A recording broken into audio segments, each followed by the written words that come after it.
नमस्कार, आप देख रहे हैं न्यूज समाचार जनता की आवाज। आइए खबरों की शुरुआत करते हैं। स्वामी विवेकानंद जयंती एवं राष्ट्रीय युवा समारोह कार्यक्रम 12 जनवरी 2025 को विवेकानंद गार्डन देवकीनंदन चौक बिलासपुर में बनाया गया, जिसमें मुख्य अतिथि तोखन साहू सांसद बिलासपुर, मुख्य वक्ता स्वामी सेवा व्रतानंद, वरिष्ठ अतिथि प्रदीप देशपांडे, विधायक सुशांत शुक्ला, प्रफुल्ल शर्मा, भारतीय संस्कृत शिक्षा संस्थान प्रांत संयोजक। स्वामी विवेकानंद की मुख्य कथन उठो जागो और तब तक नहीं रुको जब तक लक्ष्य की प्राप्ति न हो, इस कथन को संदेश के रूप में आज के युवाओं के लिए दिया गया है। विधायक सुशांत शुक्ला ने राष्ट्रीय युवा दिवस पर विशेष युवा पीढ़ी के लोगों को संबोधित करते हुए आगे बढ़ने और अपनी पहचान बनाने के विषय में कहा कि युवा दिवस पर विवेकानंद जी के विचारों को युवाओं के लिए संदेश के तौर पर दिया गया है। सरोज किरकट्टा, न्यूज समाचार, जनता की आवाज। देखिए, स्वामी विवेकानंद चाकुओं में जाकर के भाषण दिए थे, तो 25 दिसंबर से 12 जनवरी तक विवेकानंद केंद्र द्वारा समर्थ भारत पर्व मनाया जाता है। मतलब कि हमारा देश प्राचीन समय में किन किन क्षेत्रों में आगे था और वर्तमान समय में किस ऊंचाइयों को छू रहा है, उसे युवाओं तक पहुंचाने का कार्य हम इस समर्थ भारत पर्व में करते हैं। क्योंकि आजकल जो मानसिकता बनी हुई है, जो शब्द सुनने को मिलता है कि अरे ये भारत है, ये इंडिया है, मतलब लोग जो उच्चता की दृष्टि से बोलने लगे हैं, भारत के रहने वाले ही बोलने लगे हैं, तो उन तक ये बात को पहुंचाना कि केवल प्राचीन समय में ही नहीं बल्कि वर्तमान में भी हमारा देश ऊंचाइयों को छू रहा है। पहले भी होने की क्रिया थी और आज भी विश्व गुरु बनने की ओर अग्रसर हो रहा है कि हम समर्थ भारत पर्व के माध्यम से युवाओं को बताते हैं। वैदिक पद्धति समाहित क्या किया जा सकता है और क्या किया जा रहा है? जैसा कि आपका सवाल है भारतीय शिक्षा में वैदिक पद्धति को लेकर, तो स्वामी जी का जब हम कोट पढ़ते हैं और स्वामी जी के विचारों को जब हम पुराने उनके बहुत सारे ऐसे भाषण जो रहे हैं, उन्होंने विज्ञान और अध्यात्म को लेकर एक नई परंपरा को सृजन करने की उन्होंने बात की थी।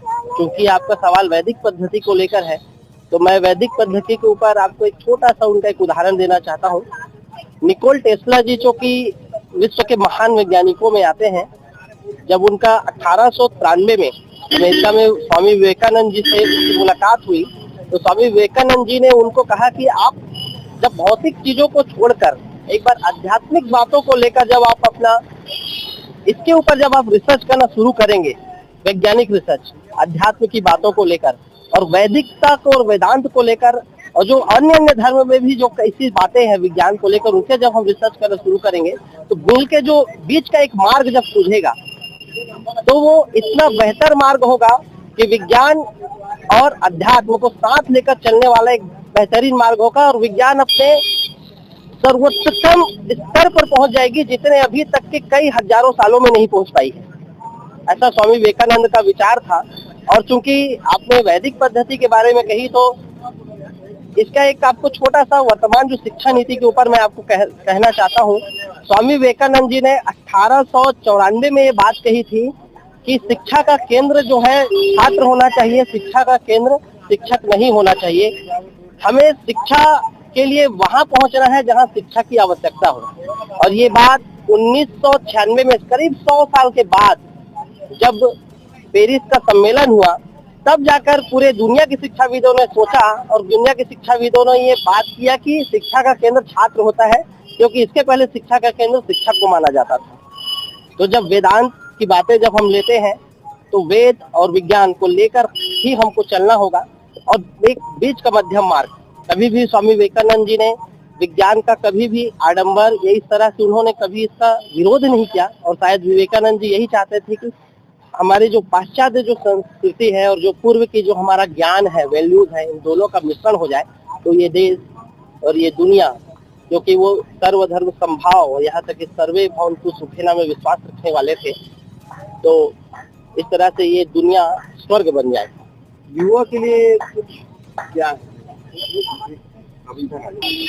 राष्ट्रीय युवा दिवस पर आपका युवाओं के लिए क्या संदेश है?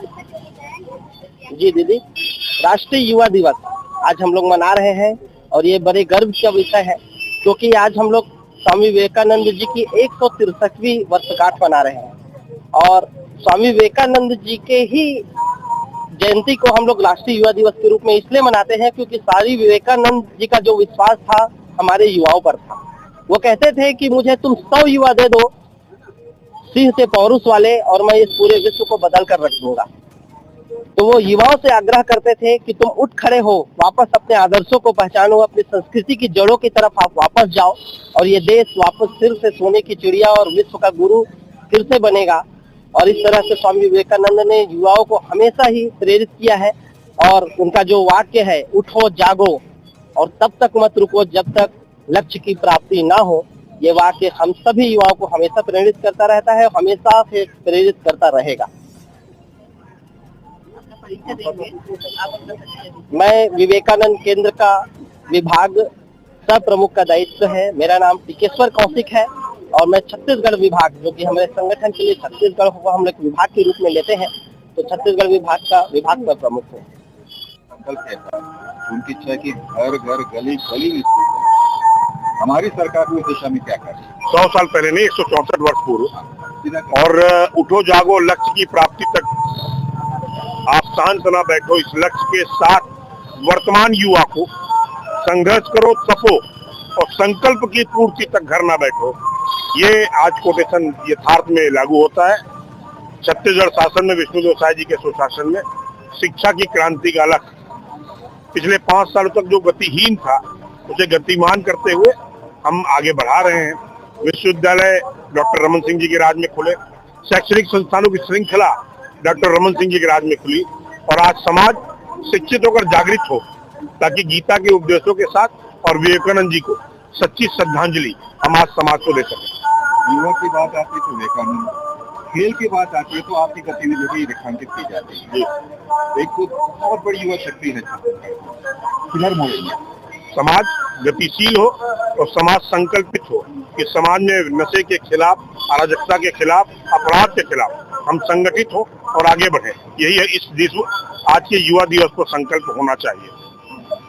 करो ना फिर आप अपना परिचय। नमस्ते, भव्या शुक्ला, बिलासपुर विभाग छात्रा प्रमुख, अखिल भारतीय विद्यार्थी परिषद। क्या संकल्प है युवाओं को? विद्यार्थी परिषद विवेकानंद जी के सपनों का भारत बनाने की ओर अग्रसर है और नित्य प्रतिदिन हम नए नए कार्य करते हैं विवेकानंद जी के सपनों का भारत बनाने के लिए। विवेकानंद जी के सपनों का भारत कैसा हो, तो सुसंस्कृत, सुसंगठित और सुसंस्कृत भारत विवेकानंद जी बनाना चाह रहे थे, जिसमें महिलाओं का भी विशेष योगदान है। क्योंकि यदि महिलाएं सुसंस्कृत नहीं होंगी तो वह अपने परिवार के साथ साथ 2 परिवारों का वह भला करती है। एक महिला यदि सुसंस्कृत होगी, एक महिला यदि सशक्त होगी, तब वह आगे जा करके अपने परिवार के साथ साथ आने वाले परिवार का भी नेतृत्व करेंगी और उसे सुसंस्कृत करेंगी। मेरा अपने यहाँ की महिलाओं से एक ही आवेदन है कि आप अपना प्रेरणा स्रोत हमारे जो महापुरुष हैं, हमारी जो महिलाएं हैं जिन्होंने भारत का नेतृत्व किया है, देवी अहिल्याबाई हो गई, देवी महारानी लक्ष्मीबाई हो गई, ऐसी महिलाओं को अपना नेतृत्व चुने और इन महिलाओं से प्रेरणा ले, ना कि बॉलीवुड की किसी नेत्रियों से। नमस्ते। वो भी एंटरप्रेन्योर है, वो भी वो भी ये बताती है कि प्रोफेशन कोई करना है, लेकिन अगर अच्छा शक्ति है तो भारत का नाम रोशन कर सकती है, चाहे वो कृष्णा सेन हो, प्रियंका चोपड़ा हो, और हमारे यहाँ बॉलीवुड में हम अपने नेता के रूप में किसे चुनते हैं? हम दीपिका पादुकोण को चुनते हैं, हम आलिया भट्ट को चुनते हैं, जिन्होंने 10th और 12th ही ले दे के पास किया है। और हम बात करते हैं दीपिका पादुकोण की, जिन्होंने भारत तेरे टुकड़े होंगे ऐसे गैंग का समर्थन किया था। तो मेरा कहना है कि यदि हमें किसी को अपना नेतृत्व के रूप में चुनना है तो हमें उन महिलाओं को चुनना चाहिए जिनसे हमें प्रेरणा मिलती है। जी, विचारों में मतलब क्यों नहीं, क्यों चाहती है विचार? मैं एक आइडियोलॉजिकल संगठन से जुड़ी हुई हूँ, तो मेरा मानना यह है कि हमें विचार अपने प्रबल रखने चाहिए। मेरा विचार यह है कि भारत अखंड हो, भारत की जय हो, भारत विश्व गुरु बने। तो मैं भारत के लिए काम करूंगी और यदि मैं अपने विचार में स्पष्टता नहीं रखूंगी तो भारत के साथ गलत करने वालों के साथ भी मैं खड़ी होंगी, भारत का अहित चाहने वालों के साथ भी मैं खड़ी होंगी। तो अपने विचारों में स्पष्टता जो है वो बनी रहनी चाहिए। विपरीत विचार वाले आपके विचारों के साथ कैसे समाहित हो, ये बताएं। हमें अपने विचार स्पष्ट करने चाहिए, सामने वाले को हमें बताना चाहिए कि यदि आप इस विचार को लेकर चलेंगे तो आपके साथ क्या संभावना है, यदि आप उस विचार को लेकर के चलेंगे तो आपके साथ क्या संभावना है, और उनको विचार स्पष्ट करने की आवश्यकता है। क्या कहना चाहिए आपके लड़के? विवेकानंद जी ने कहा था, आप मुझे 100 अच्छे और सच्चे युवा दो, मैं भारत का पूरा परिदृश्य बदल दूंगा। और वही आज युवाओं को जगाने की आवश्यकता है, उनकी शक्तियों को जागृत करने की आवश्यकता है। युवा नशे के गर्त में डूबते जा रहा है, वहाँ युवाओं को बताने की आवश्यकता है कि आपकी असली शक्ति कहाँ है।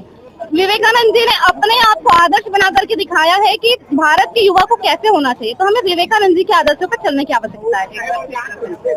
भव्या शुक्ला, विभाग छात्रा प्रमुख, बिलासपुर विभाग, अखिल भारतीय विद्यार्थी परिषद।